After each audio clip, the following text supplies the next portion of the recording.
Vous vous demandez peut-être pourquoi vous êtes toujours fatigué même après avoir bien dormi. La vérité, c'est qu'il y a des aliments qui volent votre énergie et vous en mangez sûrement sans vous en rendre compte, ou bien vous faites ça de manière consciente ou inconsciente. Aujourd'hui, je vais vous révéler les 6 coupables. Avant de commencer cette vidéo, n'hésitez pas à télécharger mon guide sur les 20 habitudes du bonheur quotidien.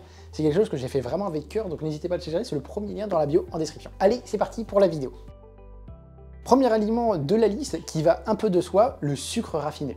Effectivement, le sucre raffiné, c'est un sucre qui n'est pas naturellement présent du coup dans les aliments, comme pourrait l'être par exemple les fruits, les légumes, etc. Là, c'est des sucres qui viennent s'ajouter de manière vraiment industrielle et non naturelle. Donc déjà, ces aliments de base, mangés en trop grande quantité, ils sont pas du tout bons d'un point de vue santé, par rapport à la glycémie, au diabète, etc. Mais là, surtout par rapport à cette vidéo, ce qu'on voit comme sujet, c'est par rapport au coup de fatigue. Et ces aliments-là, du coup, ils ont la particularité de vous donner de l'énergie au tout début, mais très rapidement, après peut-être 1 heure ou quelque chose comme ça, la chute vient juste après, et donc vous avez un gros coup de fatigue, et vous vous sentez vraiment fatigué. Donc au final, fringale, coup de fatigue, irritabilité, tout ça, c'est vraiment des conséquences par rapport au fait de manger régulièrement des aliments contenant beaucoup de sucre raffiné. Dans les sucres raffinés, on les trouve dans plein de trucs industriels, hein, donc par exemple, du coup, les bonbons, les sodas, les pâtisseries, les viennoiseries. Tous ces aliments, en plus de ça, ils sont pas naturels, et donc c'est vraiment bien de les limiter au maximum. Deuxième catégorie, tous les produits ultra transformés. Plats préparés, snacks, céréales sucrées, tous ces aliments-là sont riches en additifs, en sel, en graisses saturées, en mauvaise graisse, etc. Ce sont des aliments qui perturbent du coup la concentration et ils sont difficiles à digérer. Vous allez mettre beaucoup plus de temps à les digérer et donc vous allez avoir de la fatigue aussi à la suite de ça. Leur promesse de praticité cache au final vraiment une vraie perte d'énergie durable dans le temps et de manière régulière. Troisième catégorie, les fast-foods gras. Tout ça, ça peut être du coup les burgers, les frites, les pizzas. Tous ces aliments-là, ils sont très riches en sel, en graisse saturée, et donc ils demandent énormément d'énergie pour être digérés convenablement.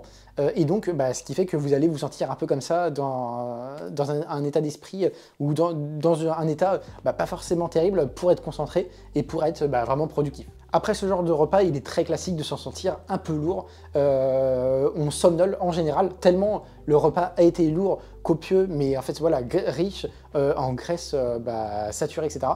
Donc du coup, vous n'allez pas être vraiment performant, vous allez vous sentir fatigué. Et donc, ça répond directement au point, au sujet de la vidéo. Donc là encore, à limiter au maximum. Point numéro 4, les boissons énergisantes. Et oui, contrairement à ce qu'on pourrait penser, du coup, effectivement, elles vont donner de l'énergie au début, mais au final, de par du coup leur excès de sucre, leurs additifs, leurs propriétés, en fait, elles vont plutôt épuiser le corps sur le moyen terme plutôt qu'autre chose. À long terme, ces boissons peuvent justement aggraver la fatigue et perturber du coup le sommeil durablement. Effectivement, hein, il y a énormément de caféine dans ces boissons-là.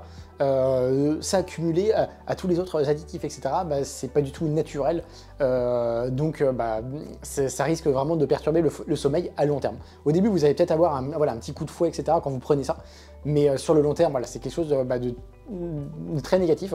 Mieux vaut prendre un café dans ces cas-là, et donc voilà, c'est vraiment un truc qu'il faut limiter au maximum.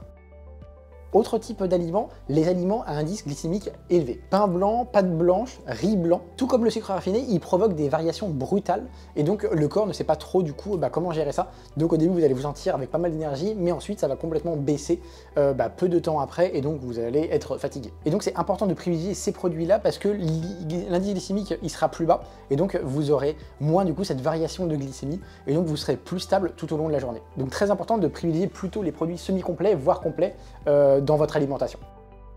Et dernier point de la vidéo, l'alcool. Effectivement, l'alcool, il déshydrate, il perturbe le sommeil profond et il ralentit la récupération. Beaucoup de personnes pensent que l'alcool détend, mais en réalité, il retire de l'énergie sur le long terme.